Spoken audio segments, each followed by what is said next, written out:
మీ బట్టలకి సాఫ్టింగ్ ప్రొటెక్షన్ ఇచ్చే సరైన ప్రొడక్ట్ ఎలిమ్ ఫ్యాబ్రిక్ కండిషనర్. మా నాన్నగారు ఎన్ని పోస్ట్ కార్డులు అడ్రస్లు రాసి ఇచ్చాడండి మా నాన్నగారు. నువ్వేం అక్కర్లేదు, పోస్ట్ ఆఫీస్కి వెళ్ళి కార్డులు కూడా కొనుక్కో అక్కర్లేదు అని రాసి ఇచ్చాడు. దాన్ని నేను క్షేమంగానే ఉన్నాను నాన్న, కాకపోతే తెల్లారుజాను 5ంటికి నేను వెళ్ళాలంటే 4 గంటలకు లేవాలి, నైట్ వచ్చి మళ్ళీ నేను పడుకునేటప్పుడు 12 అయిపోతుంది, 4 గంటలే నిద్ర నాకు, దానివల్ల కుదరట్లేదు, చాలా టైట్గా ఉంటున్నాను, అందులో సెట్లో నిలబడే ఉండాలంటే కూర్చోడానికి లేదు, ఎందుకంటే నేను చిన్నోడిని కదండి, అప్రెంటిస్ని, కూర్చుంటే ఏమనుకుంటారో అందులోనూ భయం, ఇది కాళ్ళు లాగేస్తున్నాను నాన్న, అందుకు నేను అలాగ చేస్తున్నాను రాసేసాను. శాంతభవన్ దగ్గరికి వెళ్ళిపోయాను, నుంచున్నాను, వ్యాన్ వచ్చింది, కానీ ఉత్తరం ఎక్కడ పోస్ట్ చేయాలి, నాకు దారిలో ఎక్కడ తిరగలేదు నేను ఇంతవరకు, వచ్చిన రోజు నుంచి షూటింగ్ అదే రూట్లో వెళ్తున్నాం వస్తున్నాం, వచ్చిన రూట్లో కూడా డబ్బాలు ఏమీ లేవే అది ఇది అనుకుంటూ ఉండగా నాకు స్ఫురించింది, మనం దిగే చోట పోస్ట్ డబ్బా ఉంది, దాంట్లో వేద్దామని చెప్పి గుర్తుపెట్టుకుని అక్కడికి వెళ్ళి దిగిన వెంటనే ఆ పోస్ట్ డబ్బాలో వేసేసి టిఫిన్ చేయడానికి వెళ్ళి టిఫిన్ చేసేసి సెట్లోకి వెళ్ళిపోయానండి.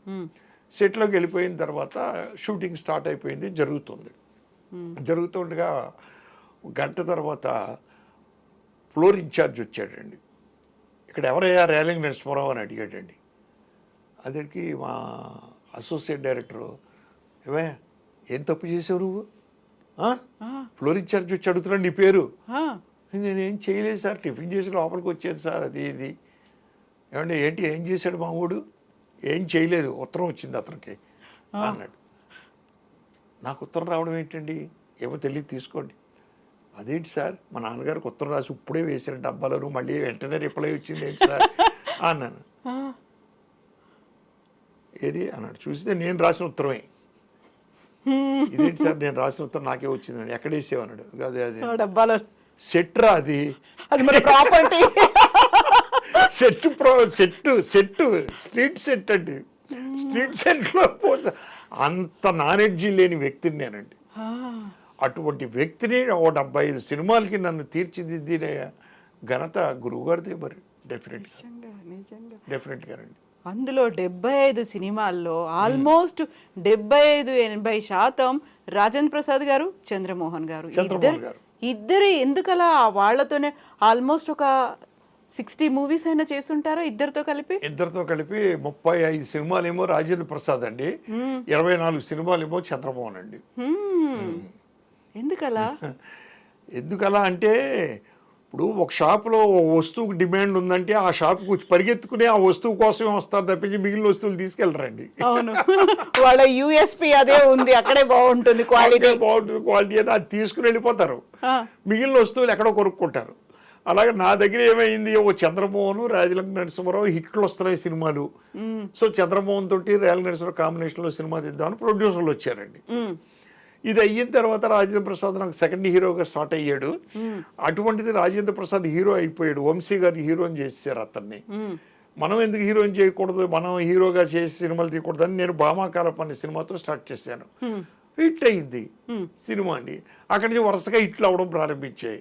ఓ రాజేంద్ర ప్రసాద్ రేలంక నరసింహారావు అంటే మనకి హిట్ అవుతుంది సినిమా అని ప్రొడ్యూసర్లో రాజేంద్ర ప్రసాద్ సెక్రటరీ దగ్గరికి, అంకర్బాబు గారి దగ్గరికి వెళ్ళి మాకు రాజేంద్ర ప్రసాద్ కాంబినేషన్, రేలంక గారి కాంబినేషన్ సినిమా కావాలి, అంతే ఇంకా ఇలా అది ఫిక్స్ అయిపోయారు వాళ్ళు. ఈ కాంబినేషన్ ఉంటే సక్సెస్ అవుతుంది, హిట్ ఫార్ములా. ఇంకా ఫార్ములా అంతే కదండి, సినిమా ఫీల్డ్లో కాంబినేషన్ హిట్ ఫార్ములా అండి. ఇప్పుడు హీరోలు ఏం చేస్తున్నారో తెలుసా అండి, ఒకే డైరెక్టర్తో ఇలా వెళితేనే పొద్దున మన ఇండస్ట్రీలో దూరం అయిపోతాము అని చెప్పి ఇంకో డైరెక్టర్ మళ్ళీ ప్రిఫర్ చేస్తున్నారు. ఈ డైరెక్టర్కి తర్వాత ఎప్పుడో ఇస్తున్నారు, మళ్ళీ 2-3 తర్వాత మెల్లిగా అప్పుడు చూడొచ్చు, ఎప్పుడో ఇస్తున్నారండి. అలా ఉంటున్నాయండి ఇప్పుడు గురించి మనం మాట్లాడుకుంటున్నప్పుడు ఇప్పుడు అంతా ఓటీటీలో యుగం, అందులో వెబ్ సిరీస్లో యుగం. రేలంగి గారి దగ్గర నుంచి ఒక సినిమా, ఒక వెబ్ సిరీస్, ఒక సీరియల్ అనుకుంటే చాలా వరకు ఎదురు చూస్తూ ఉన్నారు కదా, ఏదో చకోర పక్షుల్లా ఎదురు చూస్తున్నట్టుగా చూస్తూ ఉంటారు కదా, మీరేం చెప్తారు అప్పుడు? ఏమీ లేదండి, ఇప్పుడు టీవీ సీరియల్స్ రెడీ చేశాను నేను, ఒకటి ఈటీవీ వాళ్ళకి ఒకటి చేశాను, బుజ్జిబాబు అని సంవత్సరం ఆడిందండి, అది సంవత్సరం తీసాం. తర్వాత మళ్ళీ ఇంకోటి భామా కలాపం అని, భామ సత్యభామ అని ఒక సీరియల్ 3 నెలలు చేశాను. వచ్చాను నేనండి. అలాగే ఇప్పుడు ఓటీటీకి ఏది చేయలేదండి. ఎందుకని? ఎందుకు చేయలేదు అంటే వచ్చిన ఇబ్బంది ఏంటంటే అండి, ఓటీటీ మనం చెయ్యాలి అంటే ఒక సంస్థ వాళ్ళకి చెయ్యాలి.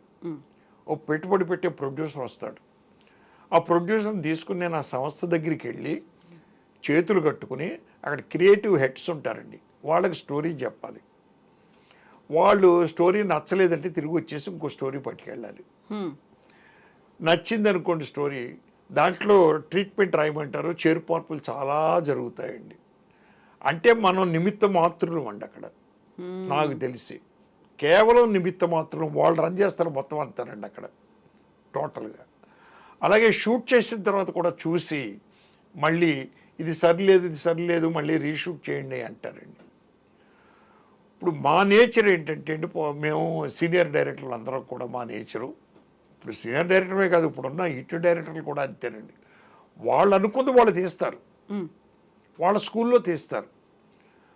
వాళ్ళ స్కూల్లో మనం ఎందుకు తీయడం అండి? ఇన్ని సినిమాలు చేసి నేను ఇప్పుడు 70 సినిమాలు చేసి ఒకటి ఆధీనంలో నేను ఎందుకు చేయాలండి? చేయను. ఇప్పుడు పెద్ద హీరోలు ఉన్నారండి, అతని ఆధీనంలో మనం చేస్తాం. ఎందుకు చేస్తామండి? ఆ పెద్ద హీరోకి పేరు చెప్పగానే ఫైనాన్స్ వస్తుంది, బయర్స్ వస్తారు, ఆడియన్స్ వస్తారు థియేటర్కి. కాబట్టి పెద్ద కమర్షియల్ పెద్ద హీరోలు మాట వినడంలో తప్పు లేదు. మనం ఓటీటీలు వచ్చినప్పటికి పెద్ద హీరోలు రారుగా మనకండి. ఎందుకు వస్తారు వాళ్ళు? ఇక్కడ మార్కెట్ వాల్యూ ఉన్న వాళ్ళు ఎందుకు వస్తారు? రారు మనకండి. ఒకవేళ బాగా జీరోకి వెళ్ళిపోయిన వ్యక్తి ఓటీటీకి వచ్చేసి చేస్తున్నాడు అనుకోండి, వాడు కూడా ఆ సంస్థతో చెప్పినట్టే వినాలండి. ఇన్ని ఇబ్బందులు ఉన్నాయండి. లేదు మనం తీసేసి ప్రొడ్యూసరు ఒక ఫిలిము ఓటీటీకి సబ్మిట్ చేస్తే వాళ్ళకి నచ్చితే తీసుకుంటారు, లేదంటే లేదు. తీసుకోకపోతే ప్రొడ్యూసర్ డబ్బంతా గంగలో పోసినట్టే. ఇన్ని ఇబ్బందులు ఉన్నాయండి. అందుకని నేను ఓటీటీ ప్రిఫర్ చేయట్లేదండి. మరి సినిమా అయ్యో సినిమా ప్రాణం ఉండి మనకండి. ఎప్పుడు వస్తుంది? రావాలని నేను ఆశిస్తున్నాను. స్టోరీ డిస్కషన్లు జరుగుతున్నాయి. జరిగిన తర్వాత ఏ జూలైకో ఎప్పుడో స్టార్ట్ చేస్తామండి. మీ కాలంలో మేము జంధ్యాల గారి సినిమాలు, రేలంగి గారి సినిమాలు అనగానే కొంతమంది హీరోలు కావచ్చు, హీరోయిన్లు కావచ్చు, అక్కడ ఉన్నటువంటి క్యారెక్టర్ ఆర్టిస్టులు అందరూ కూడా వీళ్ళు మన దగ్గర నుంచి మనం కామెడీ ఎక్స్పెక్ట్ చేయొచ్చు, ఈ సినిమాలో హాస్యరసం ఉంటుంది అనే ఒక నటులు అలా ముద్రపడిన వాళ్ళు ఉంటారు. ఈ జనరేషన్ లో అలాంటి వాళ్ళు ఎవరైనా కనిపించారా మీకు? ఉన్నారండి. అందరు హీరోలు కామెడీ చేస్తున్నారు ఇప్పుడండి, అందరూ చేసేస్తున్నారు. ఇప్పుడు నిన్న కాక మొన్న సినిమా రిలీజ్ అయితే సింగిల్ ఏదో, అది హిలేరియస్ కామెడీ యాక్ట్ అండి.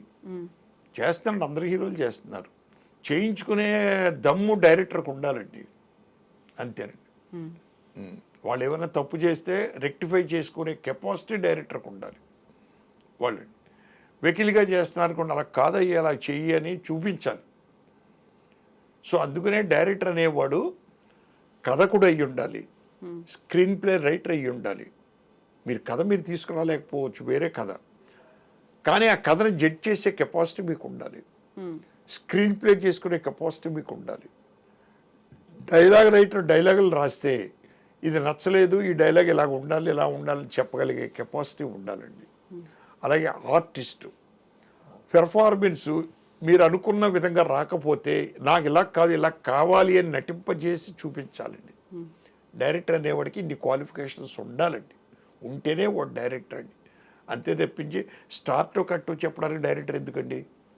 ఎవరైనా చెప్తారు, రెడీ క్లాపిన్ సైలెన్స్ స్టార్ట్ యాక్షన్, ఎవరు చెప్పరండి? ఎవరైనా చెప్తారు, అవి కాదండి. ఇన్నిటి మీద అవగాహన ఉండాలండి డైరెక్టర్ కండి. ఎన్నిటిని మించి బడ్జెట్ మీద అవగాహన ఉండాలండి. నేను రాజేంద్ర ప్రసాద్, నేను చంద్రమోహను సినిమా చేస్తున్నాం. మార్కెట్లో మా సినిమాని ఎంతో కొంటారు, కొన్న తర్వాత కొంటారు, ఓకే.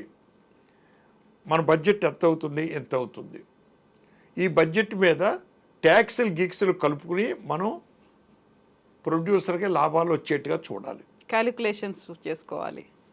ఇవన్నీ ఉన్నాయండి. ఇప్పుడు ఆ అవగాహన ఎవరికీ లేదండి. ఇప్పుడు వీటన్నిటితో పాటుగా